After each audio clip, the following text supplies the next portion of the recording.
et sœurs en Christ, bonjour, bonsoir de la part de l'équipe Venez Raisonnons. Nous sommes heureux d'être avec vous en cette matinée de sabbat et nous espérons que votre semaine s'est bien passée par la grâce de Dieu, que ça s'est bien passé au travail pour ceux qui travaillent encore et pour ceux qui sont dans le champ missionnaire, que le travail que Dieu vous a confié, que tout s'est bien passé, que vous avez été couverts de bénédictions. Et ainsi que pour ceux qui étudient, nous espérons aussi que les études et l'avancement dans l'étude de la parole de Dieu se passent très bien.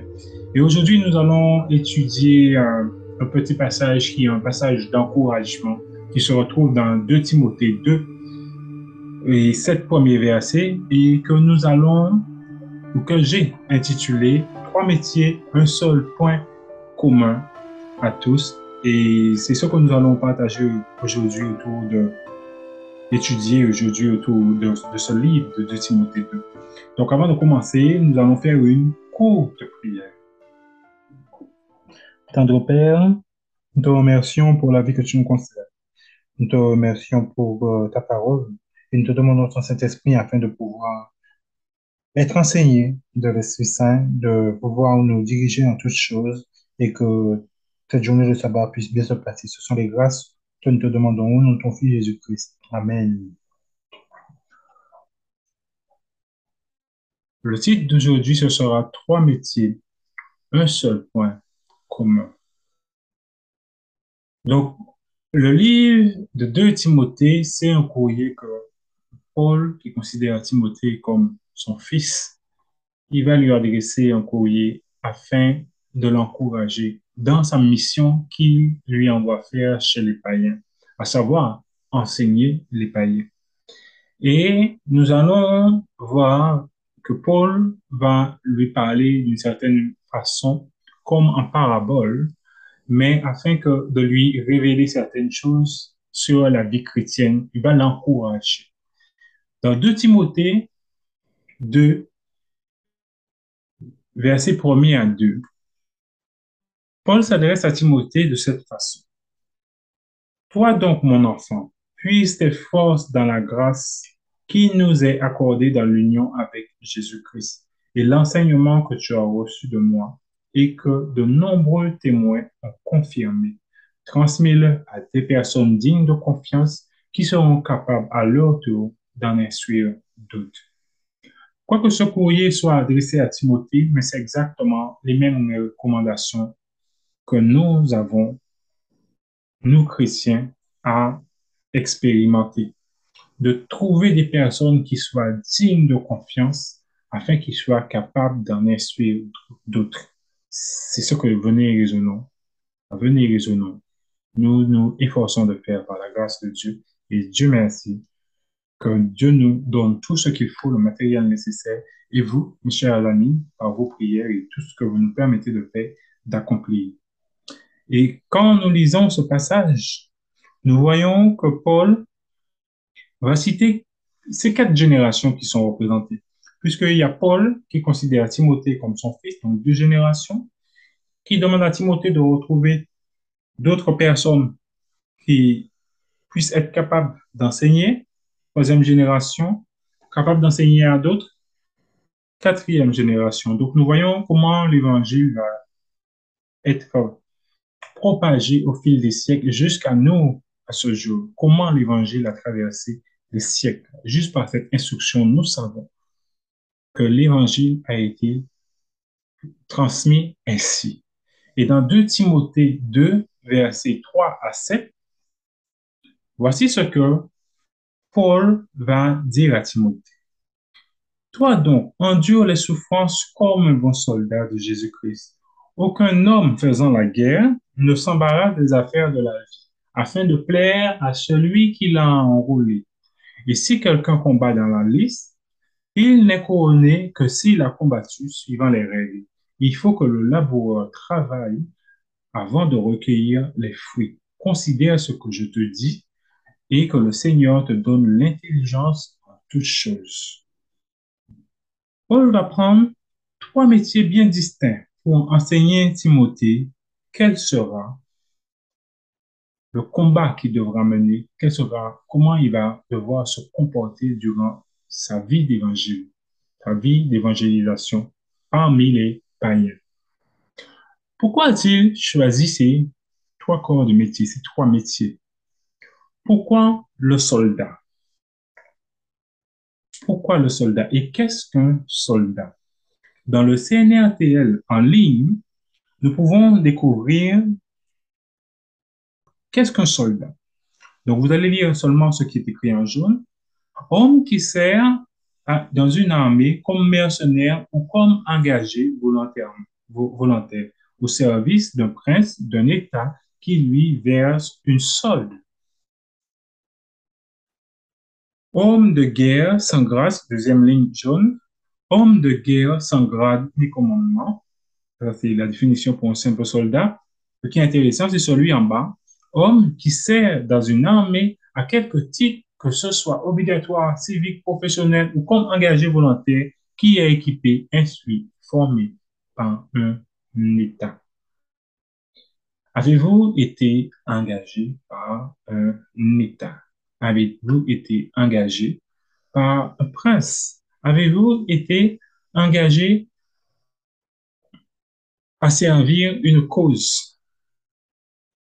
Avez-vous été engagé en n'ayant aucun grade, quoique la définition est écrite, ni commandement, homme de guerre sans grade, ni commandement, mais avez-vous été engagé sans grade, mais avec des commandements? Oui, vous l'avez été engagé en Jésus-Christ.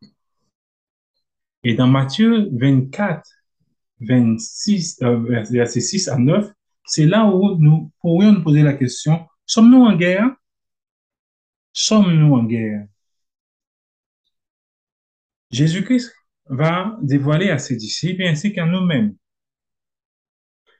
Au verset 6, Jésus-Christ dit, quand on lui pose la question, quand est-ce que ce sera le signe de la fin des temps, il explique. Vous entendrez parler de guerre et de bruit de guerre. Gardez-vous d'être troublés, car il faut que ces choses arrivent. Mais ce ne sera pas encore la fin. Une nation s'élèvera contre une nation, un royaume contre un royaume.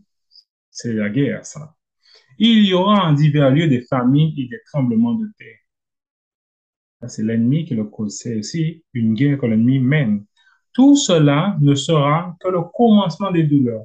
Alors on vous livrera au tourment et l'on vous fera mourir et vous serez haïs de toutes les nations à cause de mon nom. À cause du prince qui nous a enrôlés, à cause de l'engagement envers cet État, Dieu, que nous sommes engagés à cause de la position que nous avons prise en Jésus-Christ et du nom que nous défendons, nous serons livrés au tourment et on nous fera mourir. Et nous savons que dans l'histoire du christianisme, c'est ainsi qu'il a été fait. Toute personne ayant défendu la cause de Dieu, le nom de Dieu, ont péri. Mais, grâce en Dieu à Dieu, car nous avons ces bénédictions, car nous avons à ce jour, grâce au témoignage qu'ils ont rendu, la Sainte Bible avec nous. Et leurs témoignages les ont suivis. Cela n'a pas été en vain. Dans 1 Pierre 2, verset 11, Pierre nous dit, Bien-aimés, je vous exhorte comme étrangers, comme voyageurs sur la terre, à vous abstenir de convoitises charnelles qui font la guerre à l'âme. Donc nous voyons encore que il y a autre chose qui fait la guerre à l'âme. C'est le péché, car la convoitise, comme il est écrit dans les commandements, tu ne convoiteras point. Nous savons que la convoitise, c'est l'une des premières causes, la chute de l'homme. Nous savons que la convoitise, c'est le péché, et le péché nous fait la guerre. Donc nous avons la guerre qui est menée ici sur terre avec les habitants et toutes les ennemis, avec l'ennemi qui a semé le péché en eux. Nous avons nous qui sommes en lutte contre nous-mêmes. Et dans le livre d'Apocalypse 13, verset 7 à 8, il est écrit, ça c'est en concernant une bête que nous avons déjà identifiée comme étant le système Vatican, où il est écrit, il lui fut donné de faire la guerre aux saints et de les vaincre, et il lui fut donné autorité sur toutes les tribus, tout peuple, toute langue et toute nation, et tous les habitants de la terre l'adoreront, ceux dont le nom n'a pas été écrit dès la fondation du monde dans le livre de vie de l'agneau qui a été immolé. Et ceux qui ont déjà étudié le livre d'Apocalypse 13, versets 7 à 8, nous savons qu'il y a trois bêtes qui feront la guerre aux saints pour que les saints ne puissent pas, pour que les saints puissent périr, qui voudront tuer les saints, car les saints gardent le témoignage et le commandement de Dieu. Et nous savons que cette guerre qui est livrée aux saints, c'est parce que nous avons choisi de prendre le bon camp en Jésus-Christ. Donc voici pour ceci que Paul prend l'exemple du soldat.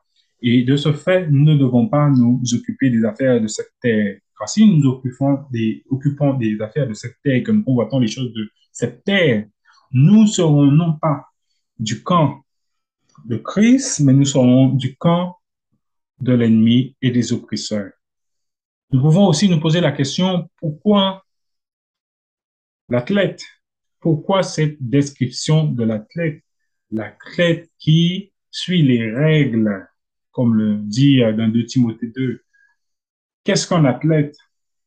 Un athlète, si nous allons dans le CNRTL, le Centre national de ressources textuelles et lexicales, on peut voir que l'athlète, comme nous connaissons la définition de ce qu'est un athlète jusqu'à ce jour, celui qui s'entraînait aux exercices gymniques et participait dans les jeux publics à diverses épreuves corporelles, lutte, pugilat, course, saut, disque, etc. Pour vous dire que tous ceux qui font une pratique sportive, c'est ce qu'on appelle un athlète en général. Mais l'athlète aussi, toujours dans le CNRTL, nous pouvons voir que il y a d'autres domaines où on est appelé athlète. Dans le domaine moral et intellectuel, c'est une personne, en première ligne, en jaune, personne qui lutte pour défendre une idée, une cause. Avez-vous une idée ou une cause que vous défendez? Dans le descendre un peu plus bas, il y a aussi les athlètes de la liberté. Et si nous descendons encore plus bas, dans la deuxième ligne verte, dans la religion chrétienne, l'athlète de la foi, athlète de Jésus-Christ, personne qui lutte jusqu'à la mort pour défendre sa foi, martyr. Et nous savons que tous les disciples ainsi que Christ ont défendu la foi de Dieu le Père et les disciples ont défendu leur foi en Dieu le Père et en Jésus-Christ. Donc oui, nous sommes appelés à être des athlètes en suivant des règles. Et il est écrit en dernière phrase en vert, combattant, défenseur, émule, héros, lutteur, zélateur. C'est ce que Dieu nous demande à être afin que nous puissions concourir dans la bonne course de la foi. Dans Acte 20, versets 22 à 25, voici ce que Paul écrit au sujet de lui-même. Paul dit dans Acte 20, versets 22 à 25, maintenant, voici lié par l'Esprit, je vais à Jérusalem, ne sachant pas ce qui m'y arrivera. Seulement, de ville en ville, l'Esprit Saint m'avertit que des liens et des tribulations m'attendent, mais je ne fais pour moi-même aucun cas de ma vie. Pourquoi? C'est un soldat. Il est prêt à mourir en martyr. Comme si elle m'était précieuse. Continue. Pourvu que j'accomplisse ma course avec joie et le ministère que j'ai reçu du Seigneur Jésus-Christ, d'annoncer la bonne nouvelle de la grâce de Dieu. Et maintenant, voici, je sais que vous ne me verrez plus mon visage, vous tous au milieu desquels j'ai passé en prêchant le royaume de Dieu. On va relire ce qui est écrit en rouge. En rouge, je ne fais pour moi aucun cas de ma vie. Ma cause, c'est d'annoncer la bonne nouvelle de la grâce de Dieu en prêchant le royaume de Dieu. C'est aussi notre course à tous. Nous sommes tous des athlètes dans cette course, si du moins nous acceptons d'être participants à cette course en Jésus-Christ, sur lequel il nous a tous appelés. Dans Acte 13, verset 24 à 6, voici ce que Luc va dire au sujet de Jean-Baptiste. Avant sa venue, Jean avait prêché le baptême de repentance à tout le peuple d'Israël. Et lorsque Jean achevait sa course, il disait, je ne suis pas celui que vous pensez, mais voici, après moi vient celui des pieds duquel je ne suis pas digne de délier les souliers. Ainsi, nous pouvons le dire aussi quand nous prêchons l'évangile, nous annonçons que Jésus-Christ revient bientôt, celui dont nous ne sommes pas dignes de recevoir. Et nous aussi, nous avons ce baptême, cette repentance. Ce royaume des cieux arrive bientôt. Tout ce que nous devons prêcher au monde entier, nous faisons aussi part de cette course que Jean lui-même a effectuée. Et au verset 26, il est écrit, Homme frère, fils de l'âge d'Abraham, et vous qui craignez Dieu, c'est à vous que cette parole de salut a été envoyée. Et c'est à vous, chers chrétiens qui nous suivez, c'est à vous que cette parole a été envoyée et vous l'avez acceptée et, et vous l'avez acceptée. Sachez que dès lors, vous êtes dans cette course. Dans 2 Timothée 4, versets 7 à 8, voici ce que Paul conclut au sujet de sa course. J'ai combattu le bon combat, j'ai achevé la course, j'ai gardé la foi. Désormais, la couronne de justice m'est réservée. Le Seigneur, le juste juge, me la donnera dans ce jour-là, et non seulement à moi, mais encore à tous ceux qui auront aimé son avènement. À vous, mes chers frères et sœurs. Gardez les commandements de Dieu, les ordonnances de Jésus-Christ. Ce sont les règles. C'est ça. C'est les règles que nous avons reçues de Jésus-Christ. Tout ce qu'il nous a dit, tout ce qu'il nous a enseigné est d'aller prêcher durant ce laps de temps de notre vie sur terre. Nous sommes en course. Dès lors, nous plongeons dans les eaux du baptême où nous avons reçu le témoignage et les paroles de Dieu, la parole de Dieu. Dès lors, nous sommes dans une course permanente à partager cette parole-là autour de nous. Nous sommes dans une course, nous sommes des athlètes de la foi, selon les règles de Jésus-Christ. Pourquoi le laboureur? Pourquoi le laboureur? Qu'est-ce qu'un laboureur? Si nous restons toujours dans le CNRATL, un laboureur, c'est celui qui laboure et cultive la terre. Cultivateur, synonyme cultivateur, exploitant. En France, sous l'Ancien Régime, paysan qui possédait charrues animaux de traits nécessaires pour mettre en valeur les terres qu'il louait ou dont il était propriétaire. Jésus-Christ nous a laissé une grande responsabilité vis-à-vis de cette terre. Il nous demande de nous en occuper, d'aller enseigner tout ce qu'il a.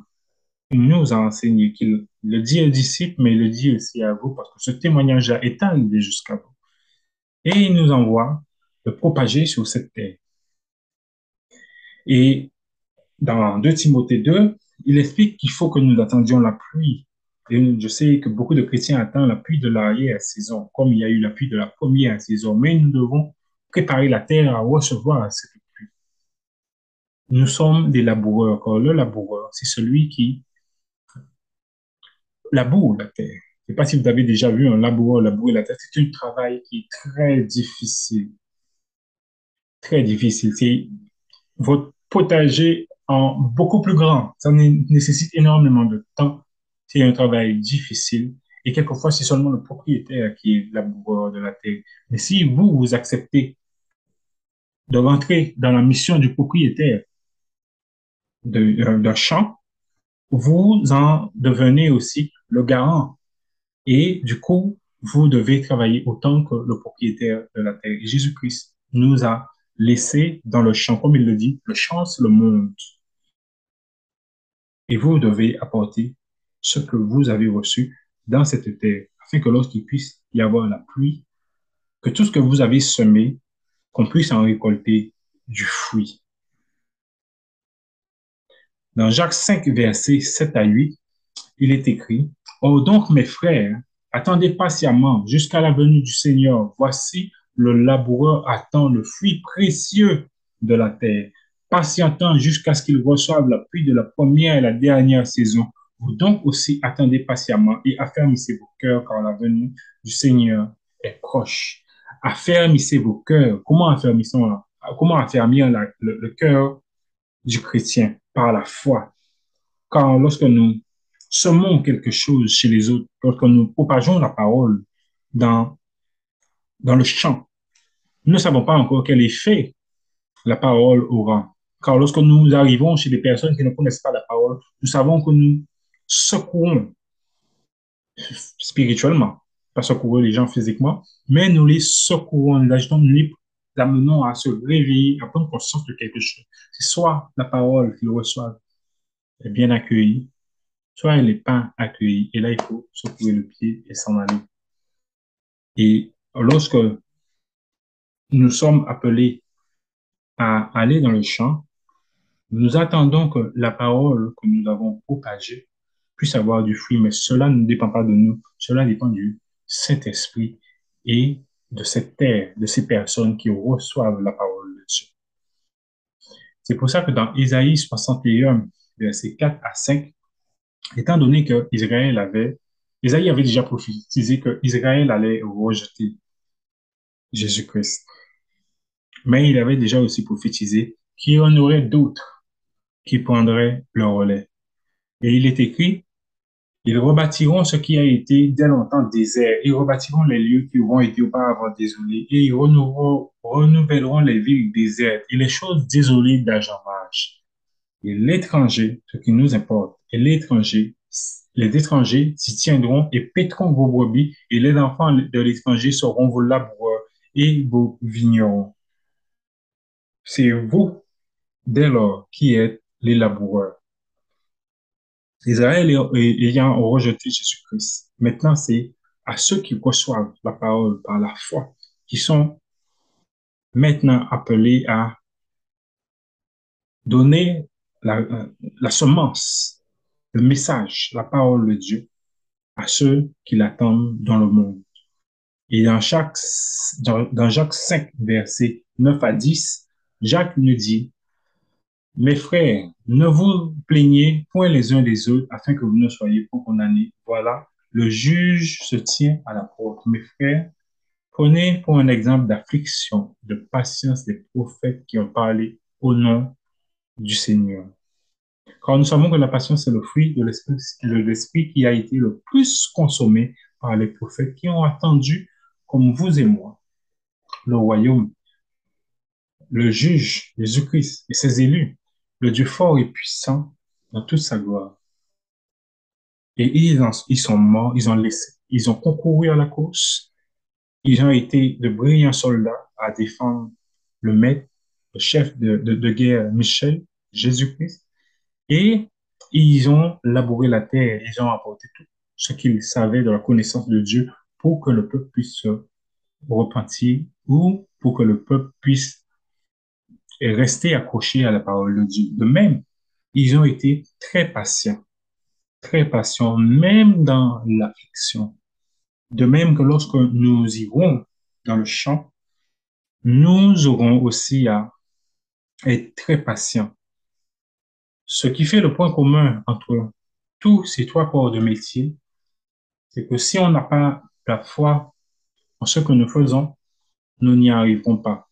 Le soldat doit avoir la foi en son maître, doit avoir confiance en son maître. Le laboureur doit avoir la foi, confiance en ce qu'il fait, doit avoir l'espérance de voir du fruit dans un terrain qu'il n'a jamais cultivé. Autant que le soldat doit avoir l'espérance de gagner la guerre et l'espérance et confiance en son maître. L'athlète doit avoir foi en ce qu'il fait, en ce qu'il concourt. Il doit avoir foi en ayant la pleine conviction dans tout ce qu'il fait dans sa démarche, qu'il puisse remporter le prix.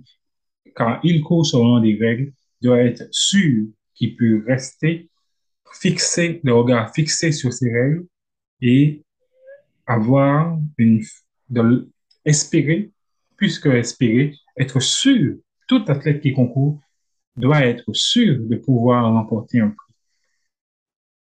Tout ça, c'est en ayant la foi. Donc, il ne faut pas perdre à l'image que lorsque nous sommes envoyés dans le champ missionnaire et que nous allons évangéliser, transmettre les enseignements, comme le mentionne Paul à Timothée, l'enseignement, on peut enseigner les autres seulement si nous avons la foi ferme. Nous pouvons tenir jusqu'à la toute fin seulement si nous gardons la foi, comme un athlète, comme un soldat, comme un laboureur, afin de recevoir le prix de notre travail. Et c'est ainsi que tout chrétien, dans son ministère, doit, et si je l'espère, tout chrétien est attaché à la saine doctrine, à la foi en Jésus-Christ. Donc voici ce que je voulais partager avec vous, mes chers frères et sœurs. Gardez la foi, soyez de brillants soldats, concourez comme des athlètes, labourez le champ, labourez chaque terrain que Dieu vous permet de pouvoir acquérir, chaque personne que vous rencontrez. Des épreuves difficiles, c'est un temps difficile d'aller dans le monde, la difficulté du travail dans le champ missionnaire où nous serons sera toujours d'autant plus grande, mais par la foi, si nous persévérons, nous verrons le fruit de tout ce que nous faisons. Tout ce que nous faisons. Si nous restons attachés, fermes à Jésus-Christ, nous aurons le salaire de notre travail. En haut, pas ici sur terre, mais en haut, devant Jésus-Christ, quand il reviendra, nous aurons le salaire de notre travail. Donc voici ce que je voulais partager avec vous, mes chers frères et sœurs. À 14 heures, nous aurons notre des apprendre pour réapprendre avec un membre du groupe. Et à 16 heures, nous aurons la suite des études sur le livre des Actes. Et nous espérons que vous pourrez venir nous rencontrer et partager avec nous autour du livre des Actes. À 16 heures, rappelez-vous, les liens seront diffusés sur les groupes Telegram et WhatsApp. Et pour toutes personnes qui ne sont pas encore inscrites ou que c'est la toute première fois qu'ils découvrent nos vidéos, nous vous invitons à envoyer un mail à Venez Résonance. Le lien est sous la vidéo en descriptif.